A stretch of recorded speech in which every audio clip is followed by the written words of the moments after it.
नमस्कार। कुमार क्लासेस के YouTube channel पर आपका स्वागत है। आज इंडियन पॉलिसी के इस सीरीज में हम समझने का प्रयास करेंगे कि भारतीय संसदीय व्यवस्था और ब्रिटिश संसदीय व्यवस्था के बीच क्या अंतर है। भारत ने संसदीय परिपाटी ग्रहण की है ब्रिटिश संविधान से या ब्रिटिश प्रणाली से।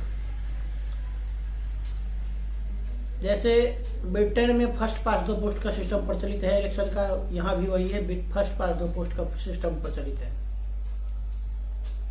लेकिन फिर भी मूल रूप से देखें तो भारतीय संसदीय प्रणाली और ब्रिटिश संसदीय प्रणाली में कुछ अंतर है।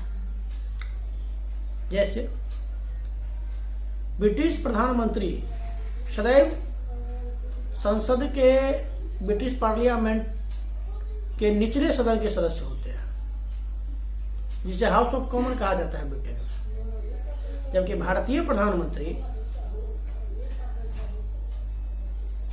लोकसभा हो या राज्यसभा हो, यानी निचला सदन हो या ऊपरी सदन, दोनों में से किसी के भी सदस्य हो सकते हैं। दूसरा प्रमुख अंतर है कि ब्रिटिश कैबिनेट मिनिस्टर जो होते हैं वो दोनों ही हाउस से बनते हैं, यानी कि जिस समय वो मंत्री पद की शपथ ले रहे होते हैं उस समय उन्हें हाउस का मेंबर होना अनिवार्य है। जबकि भारत में ऐसी बाध्यता नहीं है। भारत में 6 महीने का एक टाइम पीरियड दिया गया है 180 दिनों का, कि 180 दिनों के भीतर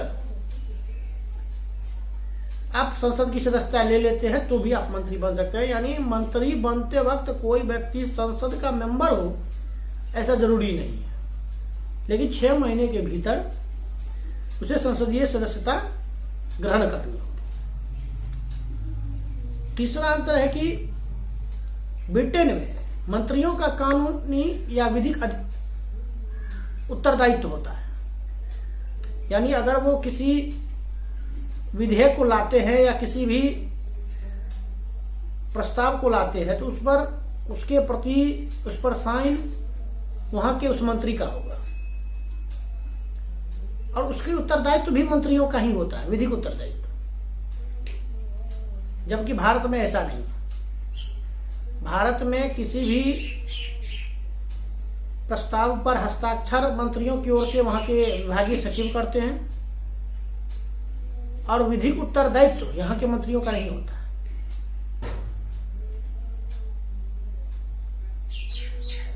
ऐसा इसलिए कि ब्रिटेन में एक परिपाटी है। ब्रिटेन में कहा जाता है कि राजा कुछ गलती कर ही नहीं सकता, तो राजा की गलती का भार किस पर डालना है, तो उसके लिए आसान सा एक मोहरा मिला, एक चारा मिला वहां के मंत्री, इसलिए सारा भार वैधानिक उत्तरदायित्व उस पर डाल दिया गया। भारत में विधिक उत्तरदायित्व मंत्रियों का नहीं होता, यह समझना चाहिए। ब्रिटिश परंपरा में एक और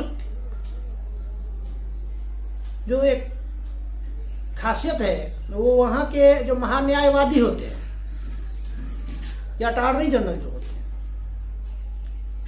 वो ब्रिटिश कैबिनेट के मेंबर होते हैं। ब्रिटेन की सरकार के कैबिनेट के मेंबर होते हैं, जबकि भारतीय परिपाटी में ऐसा नहीं है। भारतीय अटॉर्नी जनरल सरकार द्वारा नियुक्त होते हैं, लेकिन वो कैबिनेट मिनिस्टर होते हैं ऐसा जरूरी नहीं है। कैबिनेट मिनिस्टर तो होते ही नहीं, संसद को संबोधित कर सकते हैं, संसद के किसी कार्रवाई में भाग ले सकते हैं, लेकिन वोट नहीं कर सकते क्योंकि वो संसद के मेंबर नहीं है। जबकि ब्रिटिश परंपरा में अनिवार्य रूप से वो कैबिनेट के मंत्री होते हैं और किसी एक सदन के सदस्य भी होते हैं। और जो चौथा और जो लास्ट और पांचवा सबसे बड़ा अंतर है वो है शैडो कैबिनेट का। शैडो कैबिनेट एक समानांतर कैबिनेट होती है, इसे मानना नहीं चाहिए, ऐसा नहीं मानना चाहिए। लेकिन शैडो कैबिनेट हमेशा एक प्रकार से कैबिनेट के ही समान अपने सदस्यों को तैयार करती है। विपक्षी दल के जो प्रमुख नेता है वो शैडो कैबिनेट में अपने दल के सदस्यों को तैयार करते हैं, ताकि भविष्य में अगर उनकी सरकार बनती है तो विभिन्न मंत्रालय इन सदस्यों के बीच का जो आवंटन होगा तो उन्हें काम करने में अपने मंत्रालयों में दिक्कत ना हो। शैडो कैबिनेट या छाया कैबिनेट ब्रिटिश संसदीय परंपरा की एक मौलिक विशेषता है। भारतीय संसदीय परंपरा में इस छाया कैबिनेट की को हमने ग्रहण नहीं किया। और छाया शैडो कैबिनेट की जरूरत क्यों पड़ती है? संसदीय परंपरा में सरकार तब तक ही अपने पद पर रह सकती है, सरकार तब तक ही स्थिर रह सकती है जब तक कि भारत में देखें तो लोकसभा में और ब्रिटेन में देखें तो हाउस ऑफ कॉमन में उसे बहुमत प्राप्त है या उससे विश्वास प्राप्त है, कॉन्फिडेंस वोट प्राप्त होता है। स्वाभाविक है कि सामूहिक तौर पर सामूहिक उत्तरदायित्व है, ऐसा इसलिए हुआ है। लेकिन गठबंधन की जब सरकारें बनती हैं तो सरकार अस्थिर होती है। भारत ने 90 के दौर में 1989 के बाद कंटिन्यूअसली ऐसा देखा है। जब गठबंधन की राजनीति हुई है, आप इंद्र कुमार गुजराल, एच.डी. देवेगौड़ा, चंद्रशेखर सभी को देखते जाइए, कितने दिन वो प्रधानमंत्री थे और सरकार कितनी दिन चली।